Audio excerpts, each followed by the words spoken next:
Barry Melrose back here on the show. How are you, Barry?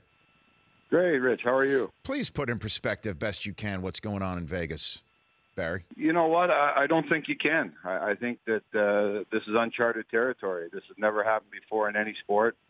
It certainly never happened in the NHL. Nothing has come close to this happening in the NHL, where an expansion team in the first year of being a team goes to the Stanley Cup Finals. And I like to put it in perspective like this. The Toronto Maple Leafs, who are the wealthiest team in the NHL, who are worth more than any other team in the NHL, have had every resource a team could possibly have, and they haven't played for the Stanley Cup since 1966. And that just sort of shows how rare and how hard it is to get to the Stanley Cup Finals. And here Vegas, with a bunch of guys that their teams didn't want, are 4 wins away from winning the Stanley Cup. So it's just a phenomenal story.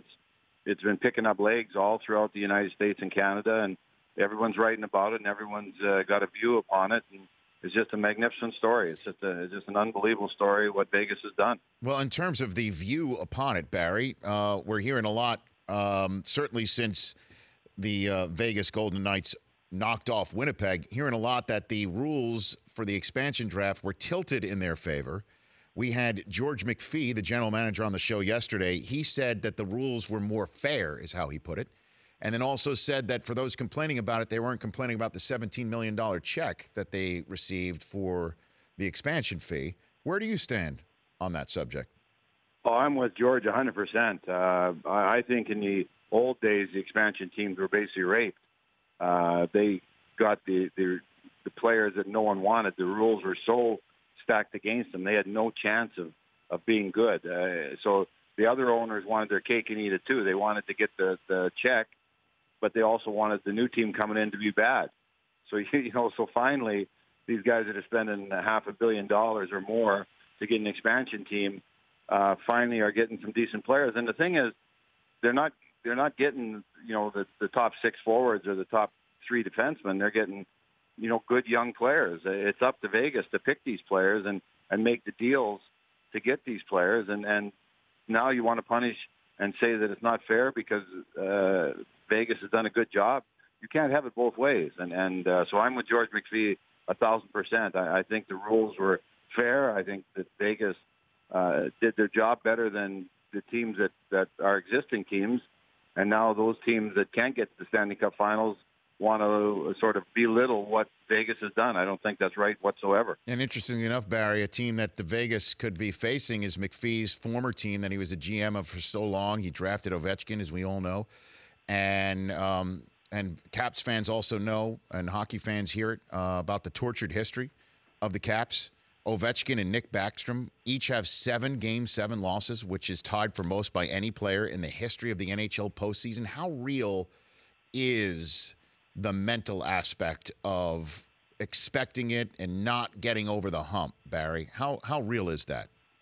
Well, I think this team is different than Washington teams in the past. This year in the playoffs, whenever they've got to a point where it's a must-win game, they had it in the first round, they had it in the second round, they've obviously had it a couple times in the third round. This team rises to the occasion. Like last night, they were the better team, and they've been the better team throughout this series. Of the 6 games, I think Washington's been the better team 4 times of those 6 games. And also, they're just a team that's playing great. Ovechkin's had a great series, a great playoffs. Backstrom's playing with a broken hand and yet still got 2 assists last night. Braden Holtby, who wasn't even a starting goaltender the first 2 games of the playoffs, is playing awesome right now. Kuznetsov is emerging as a superstar in the NHL. Last night they played a very physical style. They came out and pounded Tampa Bay physically with 15, 20 great hits. The hits were 39-19 in that game in favor of the Washington Capitals. And the Washington Capitals have outshot Tampa in every game so far in the third round. So this is a different Washington team we've seen in the past. Those teams, whenever they got to a point where they had to win the game, they always lost. Now this team, when they have to win a game, they find a way to win it. So this is a different Washington team than we've seen over the last decade in the NHL. All that said, Barry Melrose, what happens in Game 7, do you think, tomorrow night? Well, I've been on the Tampa bandwagon all year long. I think it's a great team. I think they're going to respond. I think they were embarrassed with what happened last night.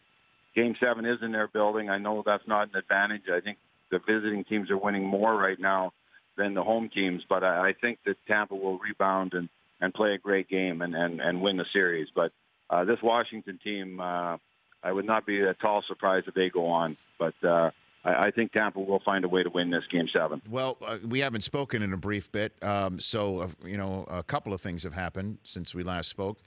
What'd you think of Marchand giving a little lick? What'd you think of that move, Barry?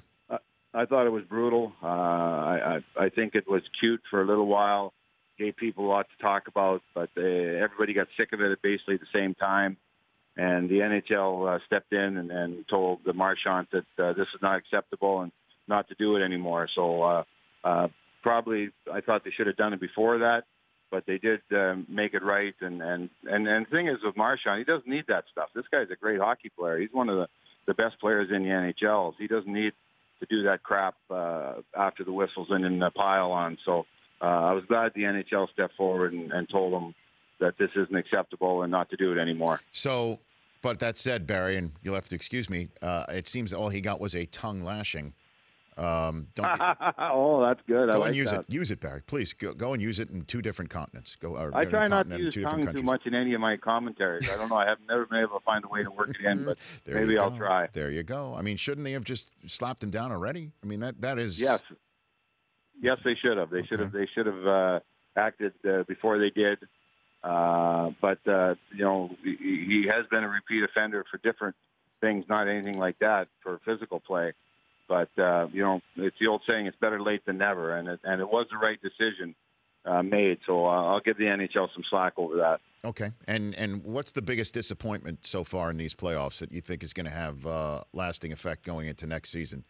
So far, I think maybe Pittsburgh. I think we sort of were hoping that they could be one of the teams that could maybe three-peat.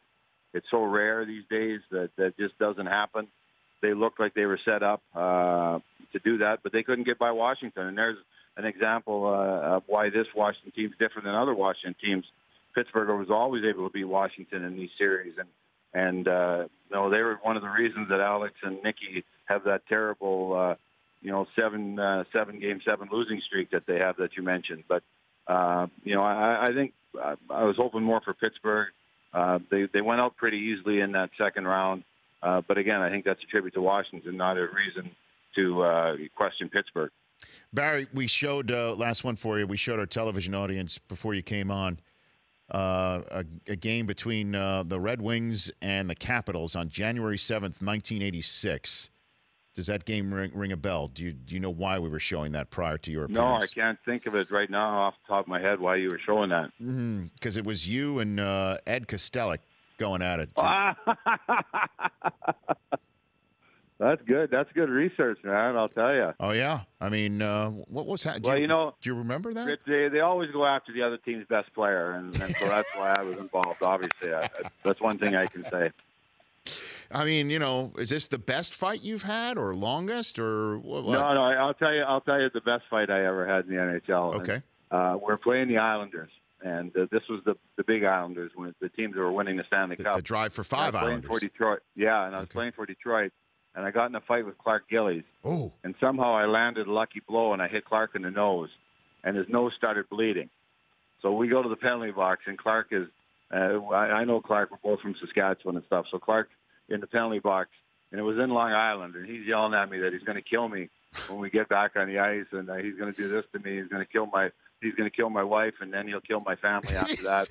And there is video of Clark's nose bloodied, and us in the penalty box, and him screaming at me. So that's one of the highlights of my fighting career. But everybody's safe, though, right? Clark didn't do anything. We didn't. Yeah. He didn't go on with the threat. Thank God. Barry, you're the man. Thanks for joining. Appreciate it. Anytime, Rich. Take care, man. You got it, because we'll chat during the Cup. That's Barry Melrose, NHL. The Rich Eisen Show, weekdays at noon Eastern on Audience.